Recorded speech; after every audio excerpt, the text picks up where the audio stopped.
کچھ دنوں پہلے نا مجھے میرے ایک دوست نے ایک ویڈیو سینڈ کی، جس میں ایک ٹیچر اپنے اسٹوڈنٹ کو نا آرام سے مارتا ہے تو وہ غصہ ہو جاتا ہے، اٹھ کے کھڑا ہوتا ہے کہ مارا کیوں ہے مجھے، ہاں مارا کیوں ہے؟ تو استاد جی ڈر کے پیچھے ہو جاتے ہیں۔ اب میں یہ سوچتا تھا کہ یار ہمارا اسٹوڈنٹ بھی تو بڑا لائق فائق ہوتا ہے، وہ بھی تو 98-99% مارکس لیتا ہے اور اس کے بینر لگتے ہیں چوکوں میں، تو ایسی کیا کمی رہ جاتی ہے کہ ہمیں وہ لیڈر نہیں پیدا ہوتے؟ تو پھر مجھے سمجھ آئی کہ ہاں ہم استاد کا ادب نہیں کرتے۔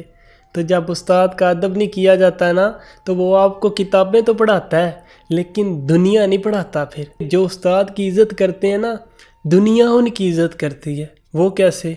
آرمی والوں کو دیکھ لو، ان کی جب ٹریننگ ہوتی ہے نا تو ان کے استاد بلا وجہ سزائیں دیتے ہیں انہیں، اور حد سے زیادہ سزائیں دیتے ہیں، لیکن وہی ریکروٹ جب پاس آؤٹ ہوتے ہیں تو وہ اپنے استادوں کے ہاتھ چومتے ہیں، وہ اپنے استادوں کی عزت کرتے ہیں تو دنیا ان کی عزت کرتی ہے۔ جی دیکھتے ہو آرمی والوں کو کتنی عزت ملتی ہے۔